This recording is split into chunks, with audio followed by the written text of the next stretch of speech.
আসসালামু আলাইকুম, JK learning একাডেমিতে আপনাদেরকে স্বাগতম। আমাদের আজকের আলোচনার বিষয় হচ্ছে সংখ্যা, এবং এই সংখ্যা অধ্যায়ের যে টপিকগুলো আমরা কভার করব এর মধ্যে আছে মৌলিক সংখ্যা, বিভিন্ন ধরনের সংখ্যা, সংখ্যা নিয়ে কনফিউজিং কিছু প্রশ্ন, বিভাজ্য ভাজক সংখ্যা বের করা, যত তত থাকলে যে প্রশ্নগুলো থাকে এগুলোর উত্তর কীভাবে করতে হয় সেটা দেখব, সমীকরণের মাধ্যমে সংখ্যা বের করা, 2 অঙ্ক বিশিষ্ট সংখ্যা এবং বিগত সালের প্রশ্ন উত্তর, সব কিছু আমরা একটা ভিডিওর মাধ্যমে কভার করার চেষ্টা করব ইনশাআল্লাহ।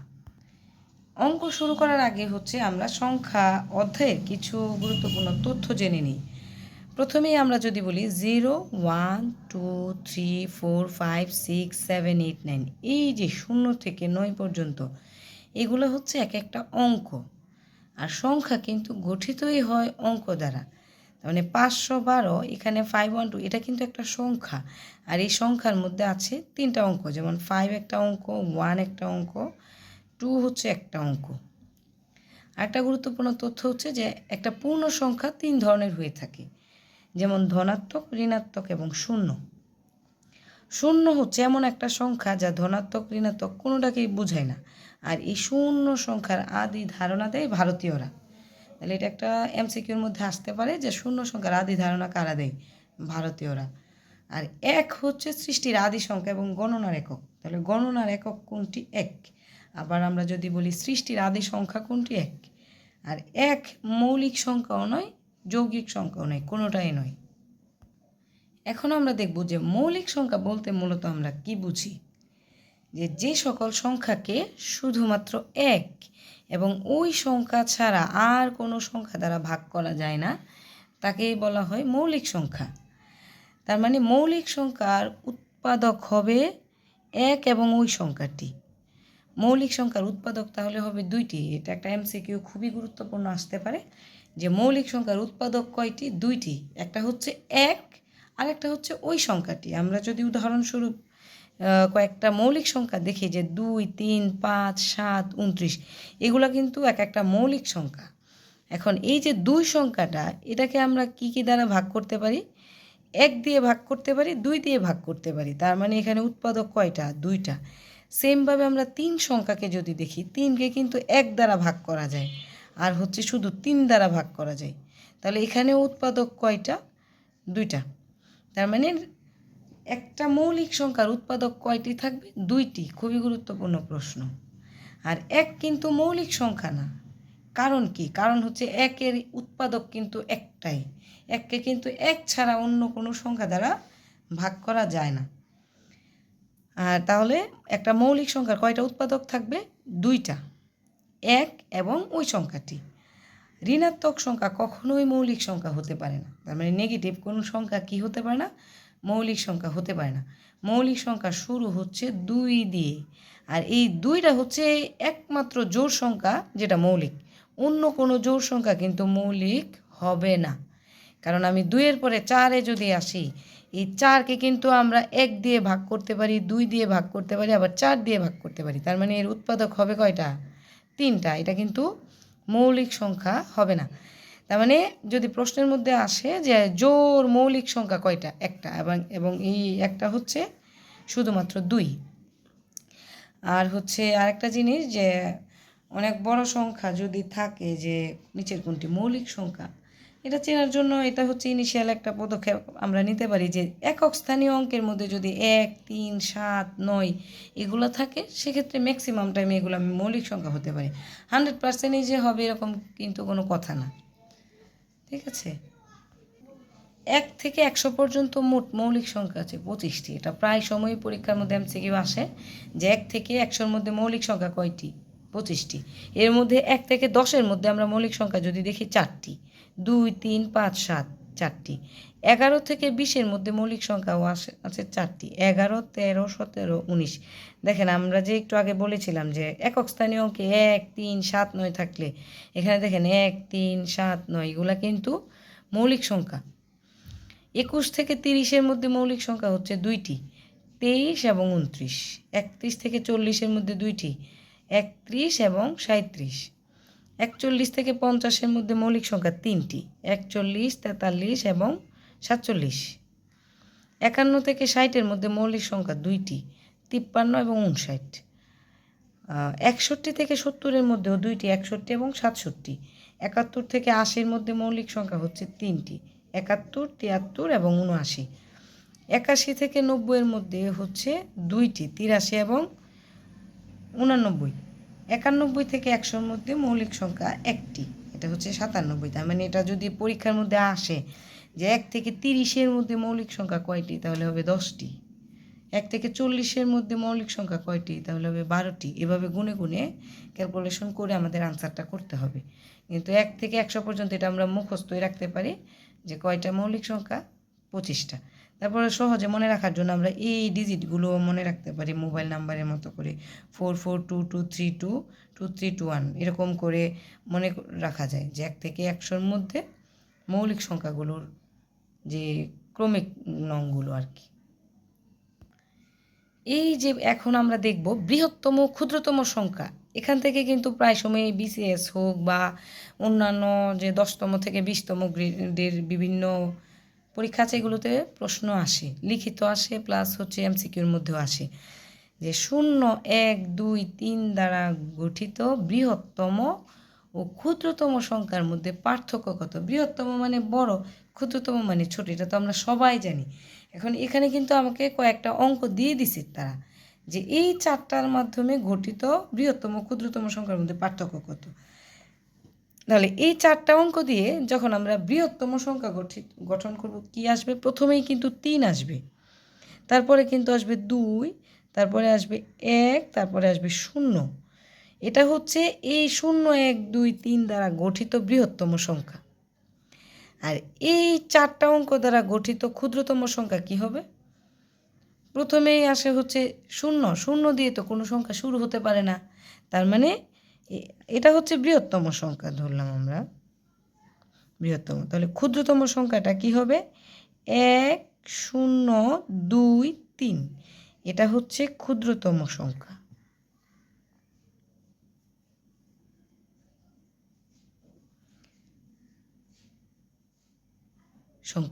তাহলে আমাদের প্রশ্নের মধ্যে কি চেয়েছে যে বৃহত্তম ক্ষুদ্রতম সংখ্যার মধ্যে পার্থক্য কত। পার্থক্য মানেই হচ্ছে বিয়োগ, ঠিক আছে? তাহলে বিয়োগ করলে আমাদের কত আসবে? 7, আসবে 8, এখানে আসবে 1 আর এখানে আসবে 2।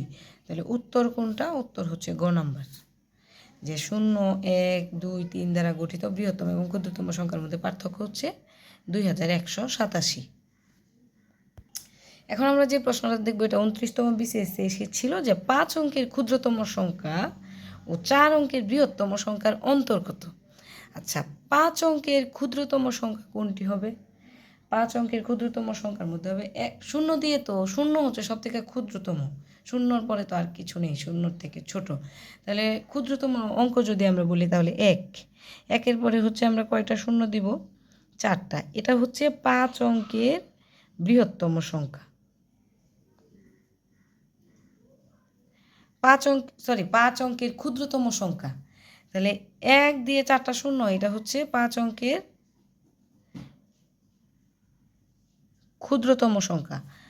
এবং 4 অঙ্কের বৃহত্তম সংখ্যা, বৃহত্তম অঙ্ক কোনটা? 9। তার মানে 4 অঙ্কের বৃহত্তম সংখ্যা কিন্তু হবে কোনটা? 9, 9, 9, 9। এটা হচ্ছে 4 অঙ্কের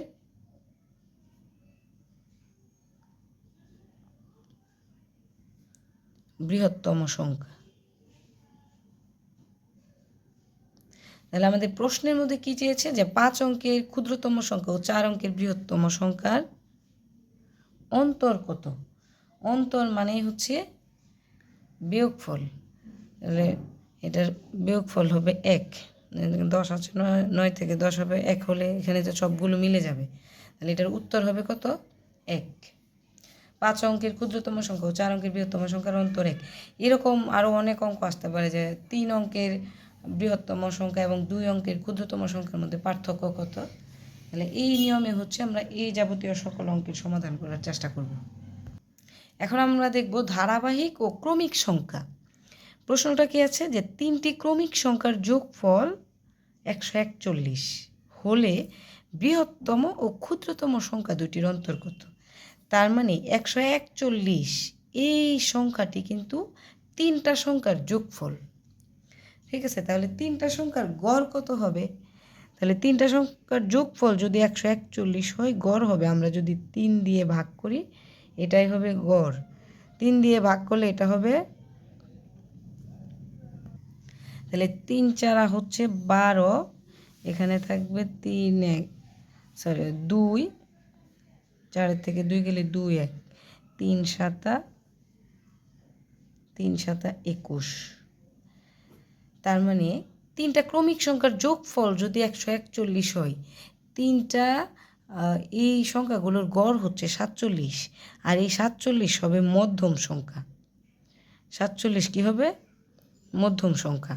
তাহলে এই তিনটা সংখ্যা হবে 46, 47 এবং 48। এই তিনটা ক্রমিক সংখ্যার যোগফলে 141। এখন আমাদের প্রশ্নের উত্তর কি চেয়েছি, যে তিনটি ক্রমিক সংখ্যার যোগফল 141 হলে বৃহত্তম ও ক্ষুদ্রতম সংখ্যা দুটির অন্তর কত? তাহলে বৃহত্তম সংখ্যা কত? এখানে 48, আর ক্ষুদ্রতম সংখ্যা হচ্ছে 46, তাহলে এই দুইটার অন্তর হবে 2। তাহলে আমাদের সঠিক উত্তর হবে কত? 2। আমি আবার একটু অঙ্কটা বোঝাচ্ছি, যে তিনটা ক্রমিক সংখ্যার যোগফল 141 হলে বৃহত্তম ও ক্ষুদ্রতম সংখ্যা দুটির অন্তর কত? তাহলে এগুলার গড় হবে 47, আর এই 47টা কিন্তু হবে, গড়টাই হচ্ছে মধ্যম সংখ্যা। তাহলে এর আগে 46, পরে 48, তিনটা ক্রমিক সংখ্যা হচ্ছে 46, 47, 48। বড় সংখ্যাটা হচ্ছে 48, ছোট সংখ্যাটা 46, এই দুইটার মধ্যে পার্থক্য হচ্ছে 2, উত্তর হবে 2। যে তিনটা ধারাবাহিক বিজোড় সংখ্যার যোগফল 177 হলে মধ্যম সংখ্যাটি কত? মধ্যম সংখ্যা বের করা খুবই সহজ, যেহেতু তিনটা ধারাবাহিক বিজোড় সংখ্যা বলছে, আমরা 177কে যদি 3 দিয়ে ভাগ করি, এটার সমাধানটা হবে 177 ভাগ 3। 177কে 3 দিয়ে ভাগ করলে হয় হচ্ছে 59, তাহলে উত্তর হবে 59। তাহলে এরকম প্রশ্ন যদি আসে যে তিনটা ধারাবাহিক বিজোড় সংখ্যার যোগফল এত, মধ্যম সংখ্যাটি কত? যেই সংখ্যাটা গড় হবে এটাই হবে মধ্যম সংখ্যা।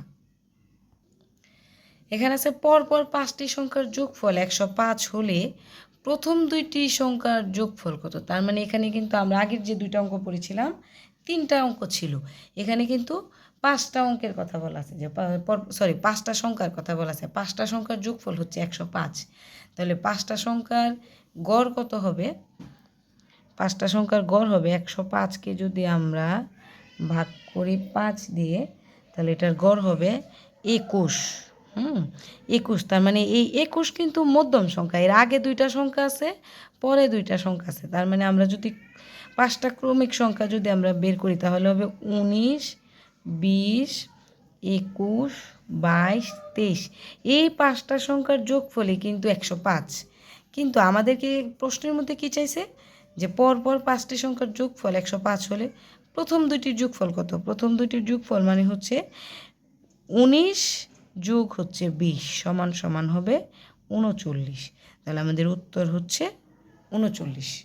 এভাবে হচ্ছে আমরা এই ধরনের যতগুলো অঙ্ক আছে সবগুলোর সমাধান করার চেষ্টা করব। এখন আমরা যদি আসি যত তত থাকলে, এই নিয়মের মধ্যে যে একটা সংখ্যা 742 থেকে যত বড়, 830 থেকে তত ছোট, সংখ্যাটি কত? এইটার একটা সাধারণ নিয়ম আছে, যে এই সংখ্যা দুইটা যোগ করে 2 দিয়ে ভাগ করলে আনসারটা বের হয়ে যাবে। তাহলে একটা সংখ্যা কত আছে? 742, আরেকটা সংখ্যা কত আছে? 830, তাহলে হয় কত? 1572। 1572কে যদি আমরা 2 দিয়ে ভাগ করি, ভাগ 2, তাহলে যা আসবে তাই হচ্ছে উত্তর, 786 আসে। আমরা যদি সমাধান করি, তার মানে যত তত জাতীয় যত অঙ্ক আসবে, যে একটা সংখ্যা 500 থেকে যত বড়, 600 থেকে তত ছোট, এটার নিয়ম হবে দুইটা সংখ্যার যোগফল ভাগ হচ্ছে 2। তাহলে আমি যদি নিয়মটা এখানে লিখি, যে দুটি সংখ্যার যোগফল ভাগ হচ্ছে 2, এটা হচ্ছে বেসিক নিয়ম যত তত থাকলে। এটা একটা খুবই গুরুত্বপূর্ণ প্রশ্ন এবং বোঝার একটা জিনিস, যে একটা সংখ্যা অপর সংখ্যার 1.5 গুণ, সংখ্যা দুইটির যোগফল 25 হলে বড় সংখ্যাটি কত? তাহলে আমরা মনে করি, ধরি আমরা যদি এই অঙ্কটা সমাধান করি, যে ধরি একটি সংখ্যা কত এক্স, একটি সংখ্যা এক্স আর অপর সংখ্যাটি কত? অপর সংখ্যাটি হচ্ছে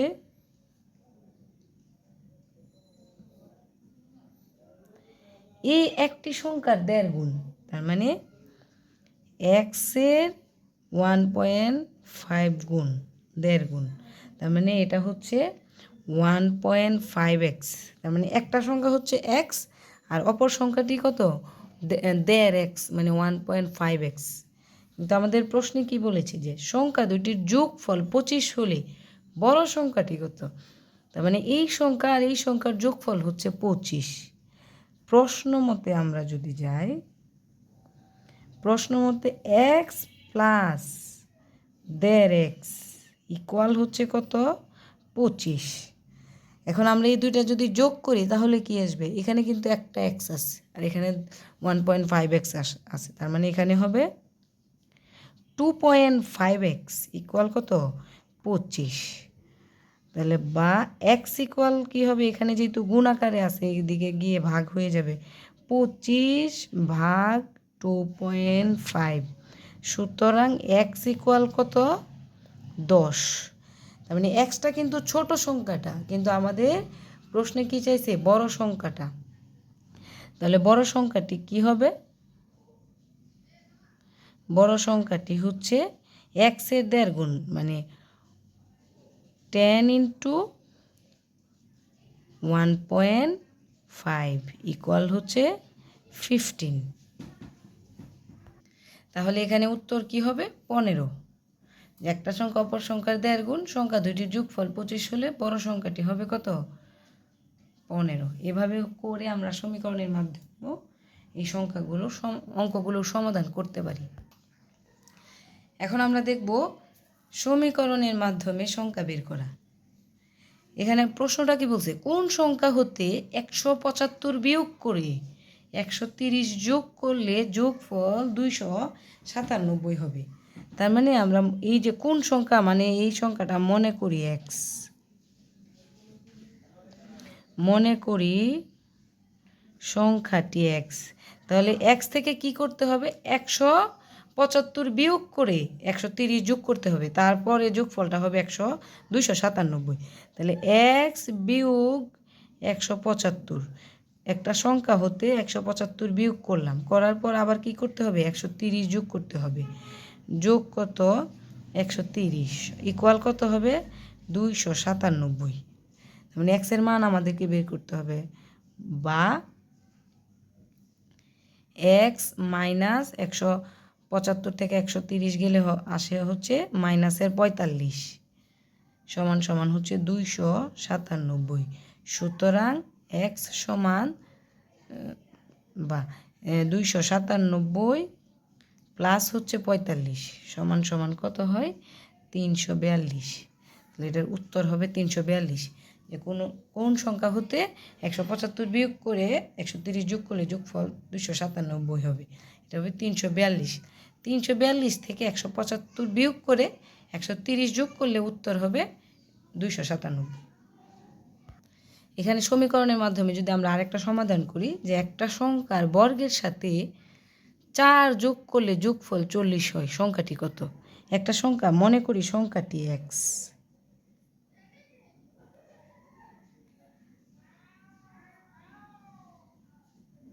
মনে করি সংখ্যাটি এক্স। তাহলে এক্সের বর্গের সাথে, এক্সের বর্গ মানে হচ্ছে এক্স স্কোয়ার, প্লাস হচ্ছে 4 যোগ করলে যোগফল কত হয়? 40। ঠিক আছে, সমীকরণটা কিন্তু হবে এটা, মানে বা এক্স স্কোয়ার সমান সমান 40 - 4, বা এক্স স্কোয়ার সমান সমান 36, বা এক্স ইকুয়াল কী হবে তাহলে? 36-এর বর্গমূল। সুতরাং এক্স ইকুয়াল 6। তাহলে এটার উত্তর হবে কত? 6। যে একটা সংখ্যার বর্গের সাথে 4 যোগ করলে যোগফল 40 হয়, সংখ্যাটি হচ্ছে 6। এই ছিল আমাদের আজকের ভিডিও। পরবর্তী ভিডিওতেও আমরা অধ্যায়ভিত্তিক শেষ করার চেষ্টা করব ইনশাল্লাহ। এবং আপনাদের যদি কোনো প্রশ্ন থাকে কমেন্ট বক্সে অবশ্যই প্রশ্ন করবেন, কোনো জায়গায় যদি বুঝতে অসুবিধা হয়। ধন্যবাদ সবাইকে।